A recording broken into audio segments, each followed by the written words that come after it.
Thank you, Mr. President. Thank you. Clearly, we're here to talk midterms, so we'll just get right into it. The Kavanaugh process has really energized your base. McConnell feels very confident about the Senate, but the House is really the big question here. Do you think you can keep the House, break that curse? I do think so. There's an energy. You've seen the rallies. These rallies are getting, I'm getting the kind of numbers that we got in 16, maybe more in a certain way. There's a tremendous energy from the Republicans. Perhaps there is from the Democrats. I don't see that.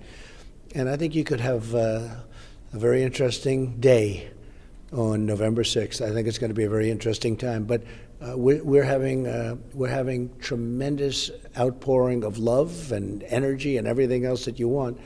So I think we're going to do very well. I think we're going to do extremely well with the Senate. We have races that we weren't even going to contest, numerous of them, as you know, and now we're actually leading in many of those races.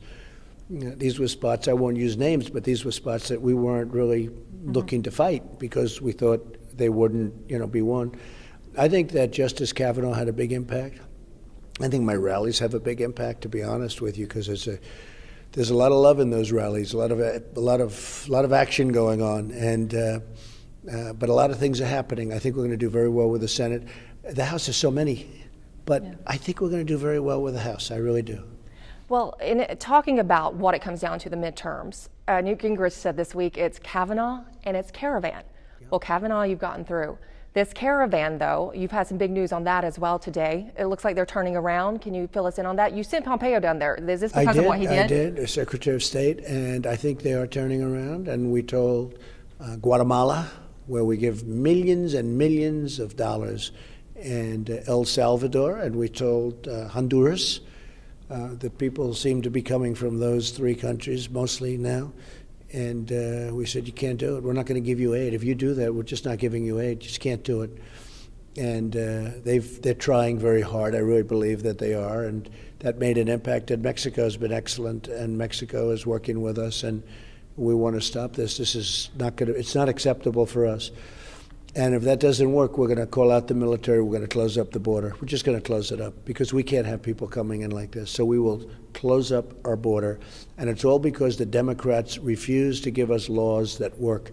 We have laws that were made by idiots. We have laws that were made that are beyond anybody's comprehension. The whole world is laughing at these laws. Catch and release, visa lottery, where we take people through a lottery system.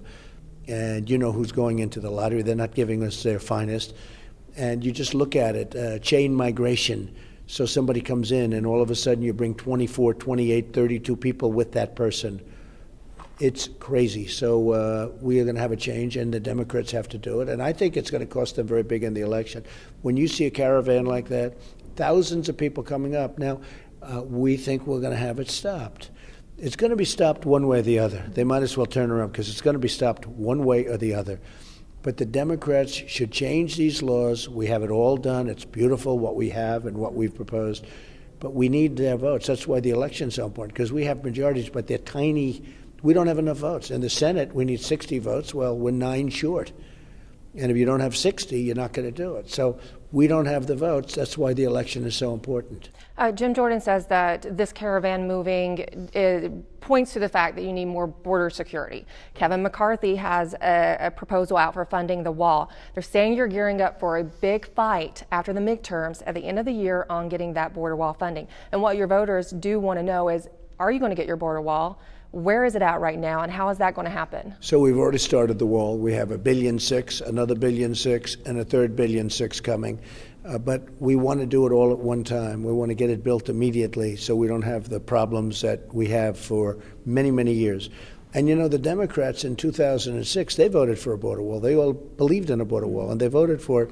And frankly, it's a disgrace. It's really a shame that our country has to go through this. But it doesn't matter. One way or the other, we're going to have that strong border. We're going to have a border wall, too. But the border wall's already started. And, in fact, now we say finish the wall, because we've done big sections in San Diego and lots of other areas. A couple quick questions to wrap it up. Okay, just two quick. If we can hit some timely news topics. Sure. UN ambassador, any name you have now? I have 5 people that I really like a lot. I'll make a decision over the next week or so. North Korea, date? for a second summit? Well, that's going to be after we want to have that meeting, both of us. That's going to be right after the midterms, sometime after the midterms. And we're doing really well in North Korea, you know. Okay. I've said it many times, no missiles, no rockets going around, no nuclear testing. We're doing very well. We have a good relationship with Kim Jong-un. And final question, how's your golf game these days? My golf is good, and this is one of the greatest places, Arizona. What a great place to play. I'm a little busy to be playing golf, but what a great place to play. What a great state, and Martha McSally, I think, is going to do fantastically well. And last night, as you know, we were in a very beautiful part of the world, Montana. That was some crowd we had. Well, thank you so much for your time. Thank you very much. Thank you. Want to see more videos like this? Click on the link below and subscribe to One America News on YouTube. And call your cable provider and kindly demand that One America News is added to your lineup. Call and subscribe today.